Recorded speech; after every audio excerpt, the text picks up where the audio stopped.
Hello guys, welcome to my channel nation should.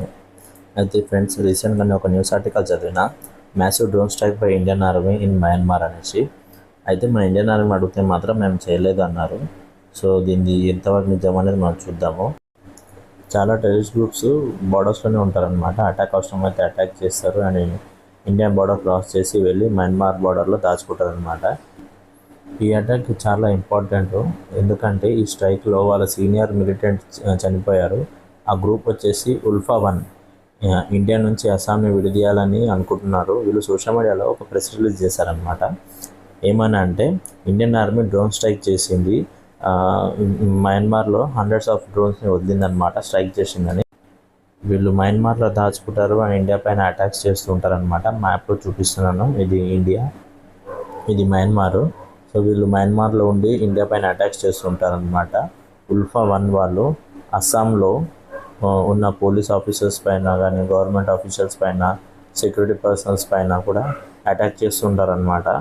So journalist అడిగితే నిజంగా India surgical strike చేసిందా Indian army అని అడిగితే, ఇండియన్ ఆర్మీ సైలెంట్గా ఏమని చెప్పిందంటే మేము చేయలేదు అని అన్నారు. We don't have any intelligence అని కూడా అన్నారనమాట. ఉల్ఫా-1 ఏమని చెప్తున్నారంటే, వాళ్ళ సీనియర్ లీడర్ కూడా చనిపోయారు, బట్ ఇండియా సైలెంట్గా ఉందని చెప్పి కూడా క్లెయిమ్ చేస్తున్నారనమాట. ఎనీహౌ మనము ఉల్ఫా గురించి విన్నాము, కానీ ఉల్ఫా-1 గురించి మాత్రం వినలేదు. ఉల్ఫా అంటే ఏం లేదండి, United liberation front of Assam అని అర్థము. వీళ్ళు ఏం చేశారంటే అస్సాంకి రైట్స్ గురించి కానీ అండ్ వాళ్ళకి ప్యాకేజెస్ గురించి, వాళ్ళ డెవలప్మెంట్ గురించి మాట్లాడతారు. కానీ ఉల్ఫా-1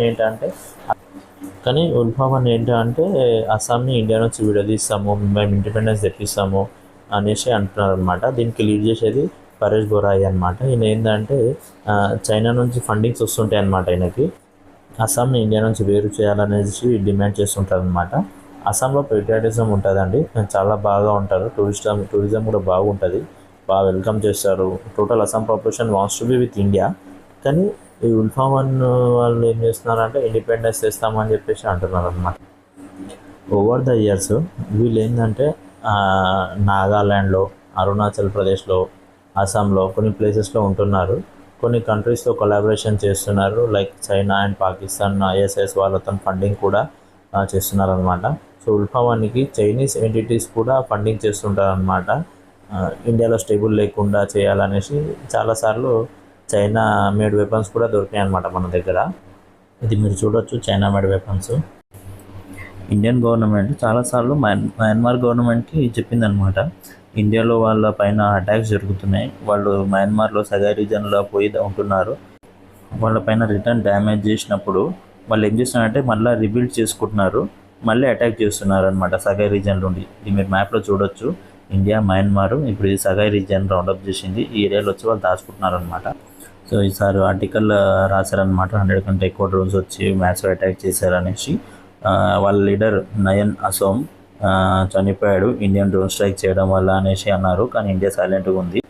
కానీ ఇప్పుడు ఇంటర్నల్గా మయన్మార్ చాలా సఫర్ అవుతుంది, చాలా కాంప్లికేటెడ్ అయ్యింది. ఎందుకంటే ఇక్కడ ఎక్కువ ఇయర్స్గా మిలిటరీ రూల్ నడుస్తుంది. వాళ్ళకి ఎగెనెస్ట్గా చాలా గ్రూప్స్ నిల్చుంటున్నాయి.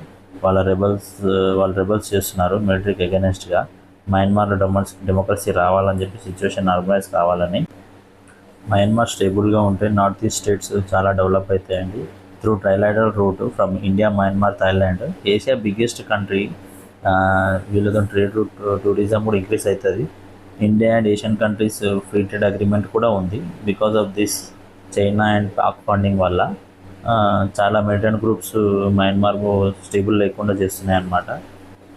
ఏషియన్ కంట్రీస్ నుంచి అనుకున్నంత రాకపోతలేవు అనమాట ఎకనామికల్గా, ఎందుకంటే because of this militant groups. ఈ ఏషియన్ కంట్రీస్తోని మన ఇండియాది ఫ్రీ ట్రేడ్ అగ్రిమెంట్ ఉన్నాయన్నమాట. సో ఉల్ఫా-1కి సంబంధించిన ఒక మిలిటెంట్ దొరికిందనమాట. వాడి వల్ల చాలా ఇన్ఫర్మేషన్ వచ్చింది, ఇంకా వస్తుంది. సో ఆ ఇన్ఫర్మేషన్స్ ప్రకారం మనం ఏమైనా డెవలప్మెంట్స్ ఏమేమైతే అనేది వస్తుంది. ఇన్ఫర్మేషన్ వచ్చినాక నేను ఈ గ్రూప్లో షేర్ చేస్తాను. సో అంటిల్ దెన్, జై హింద్, భారత్ మాతా కీ జై.